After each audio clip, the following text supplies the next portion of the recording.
ರಾಣಿ ಚೆನ್ನಮ್ಮ ವಿಶ್ವವಿದ್ಯಾನಿಲಯದಲ್ಲಿ ರಾಜ್ಯಶಾಸ್ತ್ರ ವಿಷಯವನ್ನು ಓದುತ್ತಿರುವ ಹಾಗೂ ಸ್ಪರ್ಧಾತ್ಮಕ ಪರೀಕ್ಷೆಗಳಿಗೆ ತಯಾರಿ ಮಾಡಿಕೊಳ್ಳುತ್ತಿರುವ ಎಲ್ಲ ವಿದ್ಯಾರ್ಥಿಗಳಿಗೆ ನಮಸ್ಕಾರಗಳು. ಪ್ರೀತಿಯ ವಿದ್ಯಾರ್ಥಿಗಳೇ, ನಾವು ಕಳೆದ ಅವಧಿಯಲ್ಲಿ ಮಹದಾಯಿ ನದಿಯ ವಿವಾದದ ಬಗ್ಗೆ ಕುರಿತು ಅಧ್ಯಯನ ಮಾಡಿದ್ದೆವು. ಈ ಮಹದಾಯಿ ನದಿ ವಿವಾದವು ಗೋವಾ, ಕರ್ನಾಟಕ ಮತ್ತು ಮಹಾರಾಷ್ಟ್ರದ ಮಧ್ಯೆ ಉಂಟಾಗಿರತಕ್ಕಂತಹ ವಿವಾದ. ಎಲ್ಲವೂ ಹಣೆಬರಹದಲ್ಲಿ ಬರೆದಿದ್ದರೆ ಮತ್ತೇಕೆ ಪ್ರಯತ್ನ ಪಡಬೇಕೆಂದು ಚಾಣಕ್ಯನಿಗೆ ಒಬ್ಬ ವ್ಯಕ್ತಿ ಪ್ರಶ್ನೆ ಕೇಳುತ್ತಾನೆ.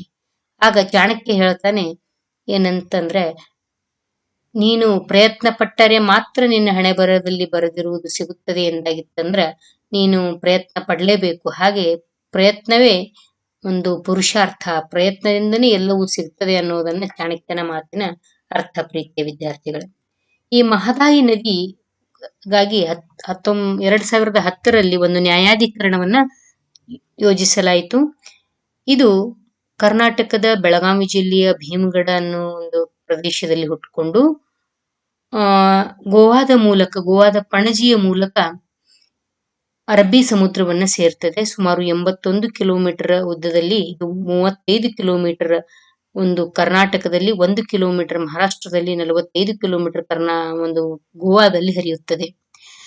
1985ರಲ್ಲಿ ಕರ್ನಾಟಕವು ಈ ಮಾಂಡೋವಿ ನದಿಯ 50% ನೀರನ್ನ ನೀರಾವರಿಗಾಗಿ ತಿರುಗಿಸಲು ಸುಮಾರು 350 ಮೆಗಾವಾಟ್ ಜಲವಿದ್ಯುತ್ ಯೋಜನೆಯನ್ನ ಪ್ರಾರಂಭ ಮಾಡಿತು.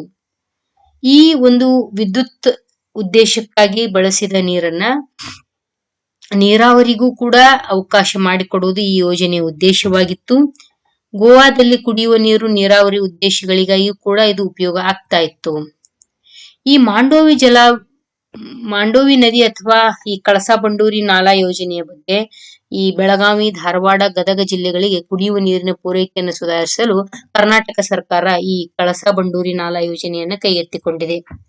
ಮಹದಾಯಿ ನದಿಯ 2 ಉಪನದಿಗಳಾದ ಕಳಸಾ ಮತ್ತು ಬಂಡೂರಿಗೆ ಅಡ್ಡಲಾಗಿ ಕೃಷ್ಣಾ ನದಿಯ ಉಪನದಿಯಾದ ಮಲಪ್ರಭಾ ನದಿಗೆ ನೀರನ್ನು ತಿರುಗಿಸುವುದು ಈ ಕಳಸಾ ಬಂಡೂರಿ ನಾಲಾ ಯೋಜನೆಯ ಮುಖ್ಯ ಉದ್ದೇಶವಾಗಿದೆ. ಈ ಮಲಪ್ರಭಾ ನದಿಯು ಧಾರವಾಡ, ಬೆಳಗಾವಿ, ಗದಗ ಜಿಲ್ಲೆಗಳಿಗೆ ಕುಡಿಯುವ ನೀರನ್ನು ಪೂರೈಸುತ್ತದೆ.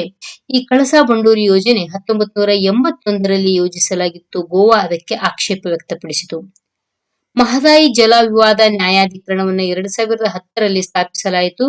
ಈ ನ್ಯಾಯಾಧಿಕರಣದಲ್ಲಿ ನದಿ ನೀರಿನ ಒಂದು ಪಾಲನ ಪಡೆದುಕೊಂಡಿರುವ ರಾಜ್ಯಗಳು ಗೋವಾ, ಕರ್ನಾಟಕ ಮತ್ತು ಮಹಾರಾಷ್ಟ್ರ. ಕಳಸಾ ಮತ್ತು ಬಂಡೂರಿ ನೀರನ್ನ ಬೇರೆ ಕಡೆಗೆ ತಿರುಗಿಸುವುದರಿಂದ ಕರ್ನಾಟಕ ಮತ್ತು ಗೋವಾದ ನಡುವಿನ ವಿವಾದದ ಬಿಂದುವಾಗಿದೆ. ಅದು ಗೋವಾ ಏನ್ ಹೇಳ್ತಂದ್ರೆ, ತನ್ನ ಸಸ್ಯ ಮತ್ತು ಪ್ರಾಣಿ ಸಂಕುಲಗಳ ಸ್ಥಿತಿಯನ್ನ ಇದು ಹಾಳುಗೆಡುತ್ತದೆ ಈ ಕರ್ನಾಟಕದ ಯೋಜನೆ ಅಂತ ತಿಳ್ಕೊಂಡು ಹೇಳ್ತದೆ. 1985ರಲ್ಲಿ ಕರ್ನಾಟಕವು ಮಾಂಡೋವಿ ನದಿ ನೀರಿನ 50% ನೀರಾವರಿಗೆ ತಿರುಗಿಸಲು ಮತ್ತು 350 ಮೆಗಾವಾಟ್ ಜಲವಿದ್ಯುತ್ ಯೋಜನೆಯನ್ನ ಅನ್ವೇಷಿಸಿತು. ಕರ್ನಾಟಕದಲ್ಲಿ ನೀರಾವರಿ ಉದ್ದೇಶಗಳಿಗಾಗಿ ನೀರನ್ನು ಬಳಸಿದ ನಂತರ ವಿದ್ಯುತ್ ಯೋಜನೆ ಶೇಖರಣಾ ಅಣೆಕಟ್ಟಿನಿಂದ ಸ್ಥಿರವಾಗಿ ನೀರು ಹರಿಯಲು ಅವಕಾಶ ನೀಡುವುದು ಈ ಯೋಜನೆಯ ಉದ್ದೇಶವಾಗಿತ್ತು. ಇಲ್ಲಿ 1993ರಲ್ಲಿ ಕರ್ನಾಟಕ ಸರ್ಕಾರವು ಜಲವಿದ್ಯುತ್ ಯೋಜನೆಯ ಪರಿಸರ ಮೌಲ್ಯಮಾಪನವನ್ನ ಸಲ್ಲಿಸಿದಾಗ ಈ ತೊಂದರೆ ಆರಂಭವಾಯಿತು. ಈ ಒಂದು 1996ರಲ್ಲಿ ಪರಿಸರ ಎಂಜಿನಿಯರಿಂಗ್ ಸಂಶೋಧನಾ ಸಂಸ್ಥೆ ಈ ಯೋಜನೆಯ ಕಾರ್ಯಸಾಧ್ಯತೆಯ ಬಗ್ಗೆ ಒಂದು ಅಧ್ಯಯನವನ್ನ ಮಾಡಿತು. ಮಲಪ್ರಭಾ ನದಿಗೆ ಒಂದು 3.34 TMC ನೀರನ್ನ ಕಳಸಾ ನಾಲಾದಿಂದ ಜೋಡಿಸಲು, ಕಳಸಾ ನಾಲಾ ಅಣೆಕಟ್ಟನ್ನ ನಿರ್ಮಿಸಲು ಗೋವಾ ಮತ್ತು ಕರ್ನಾಟಕ ಸರ್ಕಾರದ ನಡುವೆ ಒಂದು ಒಪ್ಪಂದಕ್ಕೆ ಬರಲಾಯಿತು. ಮಾಂಡೋವಿ ಅಣೆಕಟ್ಟಿಗೆ ಅಗತ್ಯವಾಗಿರತಕ್ಕಂತಹ 1.50 TMC ನೀರಿನ ಲಭ್ಯತೆಯನ್ನ ಕಳಸಾ ನಾಲಾ ಕೆಳಭಾಗದಲ್ಲಿ ನೀರಾವರಿ ಮತ್ತು ಗೋವಾದ ಕುಡಿಯುವ ನೀರಿನ ಅವಶ್ಯಕತೆಗಳಿಗಾಗಿ ಪ್ರಸ್ತಾಪ ಮಾಡಲಾಯಿತು. ಈ ಗೋವಾ ಮತ್ತು ಕರ್ನಾಟಕ ಎರಡೂ ಸರ್ಕಾರಗಳು ಮಾಂಡೋವಿ ನದಿಯ ಒಂದು 1.50 TMC ನೀರಿನ ಅಣೆಕಟ್ಟನ್ನ ಕಟ್ಟಕ ಒಪ್ಪಿಕೊಂಡವು. ಈ ಕರ್ನಾಟಕ ಸರ್ಕಾರವು ಕೂಡ ಬರಗಾಲವನ್ನು ಅನುಭವಿಸಿತು. ಮುಂದೆ ಈ ಮಲಪ್ರಭಾ ಉಪಜಲಾನಯನ ಪ್ರದೇಶಕ್ಕೆ ಕಳಸಾ ಬಂಡೂರಿ ಒಂದು ನಾಲಾ ಯೋಜನೆಯ ಮೂಲಕ 7.56 TMC ಒಂದು ನೀರನ್ನ, ಮಾಂಡೋವಿ ನದಿ ನೀರನ್ನ ತಿರುಗಿಸಲು ಕರ್ನಾಟಕಕ್ಕೆ ಒಂದು ನೀರಿನ ಲಭ್ಯತೆಯನ್ನ ಪಡೆದುಕೊಳ್ಳಲು ಕೇಂದ್ರ ಸರ್ಕಾರಕ್ಕೆ ಮನವಿಯನ್ನು ಸಲ್ಲಿಸಿತು. ಗೋವಾ, ಕರ್ನಾಟಕ ಮತ್ತು ಮಹಾರಾಷ್ಟ್ರ ನಡುವಿನ ಮಹದಾಯಿ ಅಥವಾ ಮಾಂಡವಿ ನದಿ ಹಂಚಿಕೆ ವಿವಾದ ವಿಚಾರಣೆ ನಡೆಸುತ್ತಿರುವ ಮಹದಾಯಿ ಜಲ ವಿವಾದ ನ್ಯಾಯಮಂಡಳಿ ತೀರ್ಪನ್ನು ನೀಡಿದೆ. ಈ 50 ವರ್ಷಗಳ ವಿವಾದವನ್ನು ಕೊನೆಗೊಳಿಸಿ ಕರ್ನಾಟಕದ ನೀರಿನ ಬಳಕೆಗಾಗಿ 5.4 ಟಿಎಂಸಿ ಹಾಗೂ ವಿದ್ಯುತ್ ಉತ್ಪಾದನೆಗಾಗಿ 8.2 ಟಿಎಂಸಿ ಟೋಟಲ್ 13.4 ಟಿಎಂಸಿ ನೀರನ್ನ ಪಡೆಯಲು ಇದು ಅವಕಾಶ ಮಾಡಿಕೊಟ್ಟಿದೆ. ಕೇಂದ್ರ ಸರ್ಕಾರವು 2020 ಫೆಬ್ರವರಿ 17ರಂದು ಗೆಜೆಟ್ ಅಧಿಸೂಚನೆಯನ್ನು ಹೊರಡಿಸಿ ಮಹದಾಯಿ ನದಿಯಿಂದ ಕರ್ನಾಟಕವು 13.42 ಟಿಎಂಸಿ ಫೀಟ್ ನೀರನ್ನ ಪಡೆಯಲು ಕರ್ನಾಟಕ ರಾಜ್ಯಕ್ಕೆ ಅನುಮತಿ ನೀಡಿತು. ಈ 13.42 ಟಿಎಂಸಿ ನೀರಿನಲ್ಲಿ ಈ ಒಂದು 8 ಟಿಎಂಸಿ ವಿದ್ಯುತ್ ಉತ್ಪಾದನೆಗೂ ಕೂಡ ಒಳಗೊಂಡಿದೆ ಅಂತ ಹೇಳ್ತು.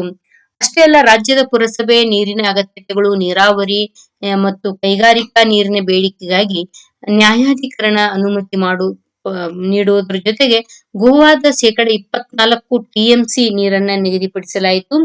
ಈ 5 ಯೋಜನೆಗಳಿಗೆ ಸಂಬಂಧಪಟ್ಟಂತೆ ಮಹಾರಾಷ್ಟ್ರ ರಾಜ್ಯವು ತನ್ನ ಜಲಾನಯನ ಪ್ರದೇಶದ ಅಗತ್ಯತೆಗಳನ್ನು ಪೂರೈಸಲು 1.33 ಟಿಎಂಸಿ ಅತ್ಯಂತ ಕಡಿಮೆ ನೀರಿನ ಪಾಲನ್ನ ಪಡೆಯಿತು.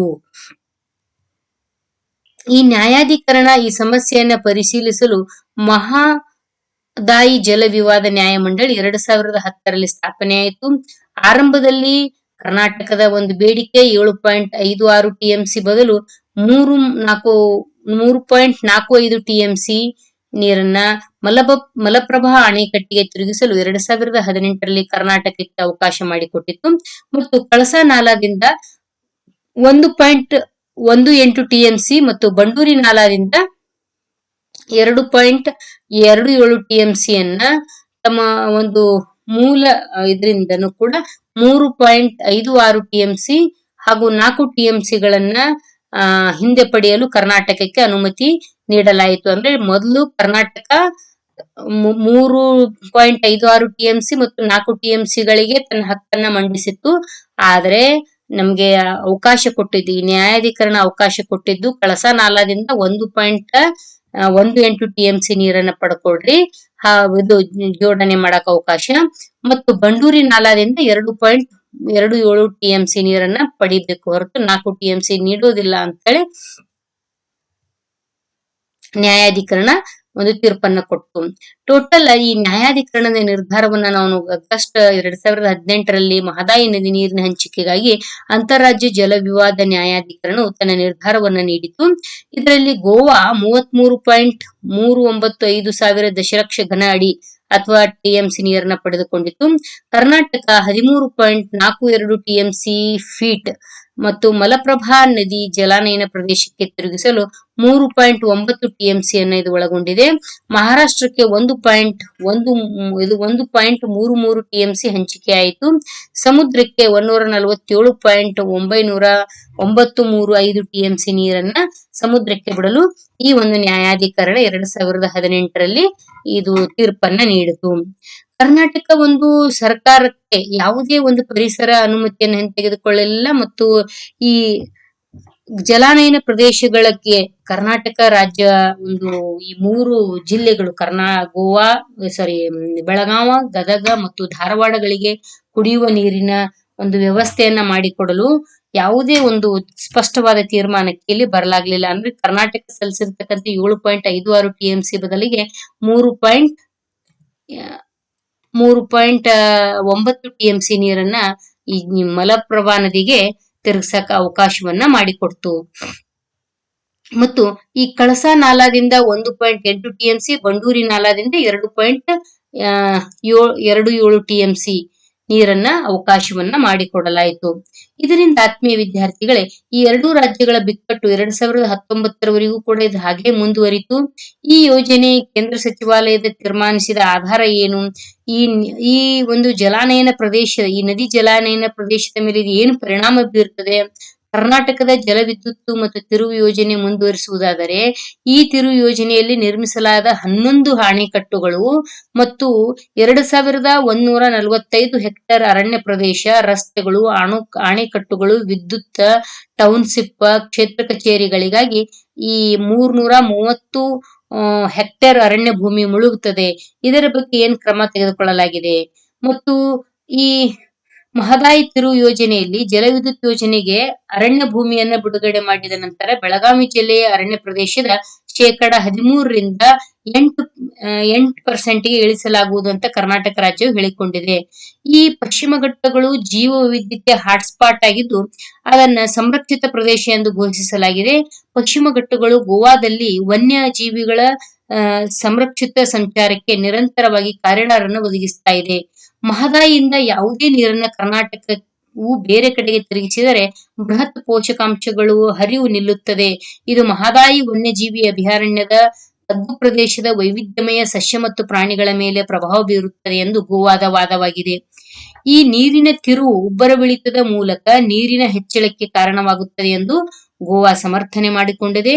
ಇದು ಒಂದು ಸುರ್ಲಾ ನದಿಯ ದಡದಲ್ಲಿ ವಾಸಿಸುವ ನಿವಾಸಿಗಳ ಮೇಲೆ ಪ್ರಭಾವ ಬೀರುತ್ತದೆ ಮತ್ತು ಗೋವಾ ರಾಜ್ಯದಲ್ಲಿ ಸದರಿ ನೀರನ್ನ ತಿರುಗಿಸುವ ಯಾವುದೇ ಯೋಜನೆ ಪ್ರಾಯೋಗಿಕವಲ್ಲ. ಯಾಕೆಂದ್ರೆ ರಾಜ್ಯದ ನೀರಿನ ಭದ್ರತೆಗೆ ಒಂದು ಈ ಸರಿಪಡಿಸಲಾಗದ ಹಾನಿಯನ್ನ ಈ ಕರ್ನಾಟಕದ ಯೋಜನೆ ಉಂಟು ಮಾಡುತ್ತದೆ ಅಂತ ತಿಳ್ಕೊಂಡು ಸುಪ್ರೀಂ ಕೋರ್ಟ್ಗೆ ಮತ್ತು ಈ ನ್ಯಾಯಮಂಡಳಿಗೆ ಪದೇ ಪದೇ ಗೋವಾ ಒಂದು ಮನವಿಯನ್ನ ಮಾಡಿಕೊಳ್ಳುತ್ತದೆ.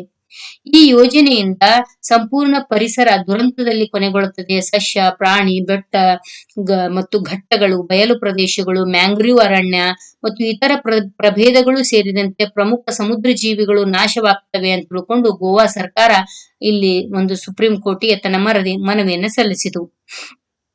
ಕರ್ನಾಟಕದಿಂದನೂ ಕೂಡ ಅನೇಕ ಪ್ರಯತ್ನಗಳು, ಪರಿಸರ ಹಕ್ಕುಗಳು ಮತ್ತು ಈ ಸಂವಿಧಾನದ 21ನೇ ವಿಧಿಯ ಪ್ರಕಾರ ಈ ಜೀವಿಸುವ ಹಕ್ಕನ್ನು ಸಹಿತ ಇದಕ್ಕೆ ಕಸಗೊಂಡಂಗ ಆಗ್ತದ ಅಂತ ತಿಳ್ಕೊಂಡು ಇದು ತನ್ನ ಮನವಿಯನ್ನು ಸಲ್ಲಿಸಿತು. ಮತ್ತು ಈ ಗೋವಾ ಸರ್ಕಾರ ಭಾರತದ ಅತ್ಯಂತ ಸಮೃದ್ಧ ರಾಜ್ಯಗಳಲ್ಲಿ ಒಂದಾಗಿದೆ. ಇದು ಹೆಚ್ಚು ತಲಾ ತೆರಿಗೆಯನ್ನ ಪಾವತಿಸುತ್ತದೆ. ಗೋವಾ ಸರ್ಕಾರ ಭಾರತ ಸರ್ಕಾರಕ್ಕೆ ತಲಾ ತೆರಿಗೆಯನ್ನ ಪಾವತಿಸಿ ಮಾಡ್ತದೆ. ಗಣಿಗಾರಿಕೆ, ಪ್ರವಾಸೋದ್ಯಮ, ಕಾರ್ಪೊರೇಟ್ ತೆರಿಗೆಗಳು, ಆದಾಯ ತೆರಿಗೆ, ಅಬಕಾರಿ, ಅತಿ ಹೆಚ್ಚಿನ ವಿದೇಶಿ ವಿನಿಮಯವನ್ನ ಇದು ಗಳಿಸುತ್ತದೆ. ಆತ್ಮೀಯ ವಿದ್ಯಾರ್ಥಿಗಳೇ, ಗೋವಾ ಅದರ ನಿವ್ವಳ ಮೌಲ್ಯವು ವಾರ್ಷಿಕ 8,000 ಕೋಟಿಗೆ ಒಳಪಡುತ್ತದೆ. ಗೋವಾ ನದಿ ಹರಿವನ್ನು ಕಡಿಮೆ ಮಾಡುವ ಯಾವುದೇ ಪ್ರಯತ್ನವು ಸಹ ಒಳನಾಡಿನ ನೀರಿನ ಮಾರ್ಗಗಳಲ್ಲಿ ನೌಕಾಯಾನ ಸಂಚಾರಕ್ಕೆ ಕಾರಣವಾಗುತ್ತದೆ. ಈ ಒಂದು ಗಣಿಗಾರಿಕೆ ಇರಬಹುದು, ಈ ರಫ್ತು, ಪ್ರವಾಸೋದ್ಯಮ, ರಫ್ತು ಗೋವಾದ ಆರ್ಥಿಕತೆಯ ಬೆನ್ನೆಲುಬಾಗಿದೆ. ಗೋವಾದಲ್ಲಿ ಒಂದು ಸುಮಾರು ಈ ಒಂದು ಹೆಚ್ಚು ಲವಣತ್ವಕ್ಕೆ ಸಂಬಂಧಿಸಿದ ಅಂಶಗಳು ಮತ್ತು ಲವಣತ್ವದ ಲಕ್ಷಣಗಳೊಂದಿಗೆ ಅಭಿವೃದ್ಧಿ ಹೊಂದಿರುವ ಪರಿಸರ ವ್ಯವಸ್ಥೆ ಕಾರಣವಾಗಿದೆ.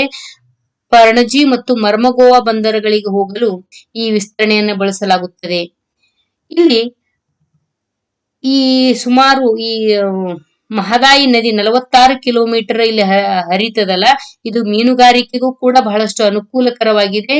ಸುಮಾರು 11 ಅಣೆಕಟ್ಟುಗಳನ್ನು ಹೊಂದಿರುವ ಈ ಯೋಜನೆ ಭೂಕಂಪಗಳಿಗೆ ಹೆಚ್ಚು ತುತ್ತಾಗುವ ಪ್ರದೇಶದಲ್ಲಿ ಯೋಜಿಸಲಾಗಿದೆ ಎಂದು ಗೋವಾ ಹೇಳ್ತಾ ಇದೆ. ಅಂದ್ರೆ ಈ 11 ಅಣೆಕಟ್ಟುಗಳನ್ನ ಏನು ಕಟ್ಟಬೇಕಂತ ಕರ್ನಾಟಕ ಯೋಜನೆ ಮಾಡಿದೆಯಲ್ಲ, ಇಲ್ಲಿ ಹೆಚ್ಚು ಭೂಕಂಪಗಳಿಗೆ ಹೆಚ್ಚು ತುತ್ತಾಗುವ ಪ್ರದೇಶದಲ್ಲಿ ಯೋಜಿಸಲಾಗಿದೆ ಎಂದು ಗೋವಾ ವಾದ ಮಾಡ್ತಾ ಇದೆ. ಈ ರೀತಿ ಆತ್ಮೀಯ ವಿದ್ಯಾರ್ಥಿಗಳೇ, ಮಹಾರಾಷ್ಟ್ರಕ್ಕೆ 1.33 TMC ಮತ್ತು ಕರ್ನಾಟಕಕ್ಕೆ 13.42 TMC ಹಾಗೂ ಗೋವಾಕ್ಕೆ 33.395 ಸಾವಿರ ದಶಲಕ್ಷ ಘನ ಅಡಿ ನೀರನ್ನ ಈ ನ್ಯಾಯಾಧಿಕರಣವು ಸ್ಪಷ್ಟವಾಗಿ ನೀಡಿದೆ. ಮತ್ತು ಸಮುದ್ರಕ್ಕೆ 147 ಅಂದ್ರೆ 147.935 TMC ನೀರನ್ನ ಸಮುದ್ರಕ್ಕೆ ಹರಿಬಿಡಲು ಅನುಕೂಲವನ್ನ ಮಾಡಿಕೊಡಲಾಗಿದೆ. ಕರ್ನಾಟಕ ಪಡೆದುಕೊಂಡಿರುವ ಪಾಲು ಎಷ್ಟು ಅಂತ ನೀವು ಒಂದು ರಫ್ ಐಡಿಯಾ ಇರಬೇಕು. 13.42 TMC. ಆದ್ರೆ ಇಲ್ಲಿ ನಾವು ಮುಖ್ಯವಾಗಿ ಕಳಸಾ ಬಂಡೂರಿ ಜಲಾನಯನಕ್ಕೆ ತಿರುಗಿಸಾಕ ಅವಕಾಶ ಸಿಕ್ಕಿದ್ದು 3.9 TMC. ಕರ್ನಾಟಕದ ಬೇಡಿಕೆ ಕಳಸಾ ಬಂಡೂರಿ ಸೇರ್ಸಾಕ ಕರ್ನಾಟಕದ ಬೇಡಿಕೆ ಎಷ್ಟಾಗಿತ್ತು ಅಂದ್ರೆ 7.56 TMC ಆಗಿತ್ತು. ಆತ್ಮೀಯ ವಿದ್ಯಾರ್ಥಿಗಳೇ, ಈಗ ಈ ಮಹದಾಯಿ ಜಲಾನಯನ ಪ್ರದೇಶ ಕಳಸಾ ಬಂಡೂರಿ ನಾಲಾ ಯೋಜನೆಯ ವೆಚ್ಚ 2000 ಇಸ್ವಿಯಲ್ಲಿ 94 ಕೋಟಿಗಳಿತ್ತು. ಈಗ 1677.30 ಕೋಟಿಗೆ ಇದು ಕಳಸಾ ಬಂಡೂರಿ ನಾಲಾ ಯೋಜನೆಯ ಒಂದು ವೆಚ್ಚ ಮೀರಿದೆ ಅಂತ ತಿಳ್ಕೊಂಡು ನಾವು ಈ ಸಂದರ್ಭದಲ್ಲಿ ನೆನಪು ಮಾಡ್ಕೊಳ್ಳೋಣ. ಇಷ್ಟು ವಿಚಾರಗಳು ಈ ಮಹದಾಯಿ ನದಿ ವಿವಾದ ಕುರಿತು. ಇದನ್ನ ಅವಲೋಕನೆ ಮಾಡಿ ನೀವು ಪರೀಕ್ಷೆಗೆ ಸಿದ್ಧರಾಗ್ತೀರಿ ಅಂತ ಆಶಾಭಾವನೆಯೊಂದಿಗೆ ಇವತ್ತಿನ ಕ್ಲಾಸಿಗೆ ಮಂಗಳವನ್ನ ಹೇಳೋಣ.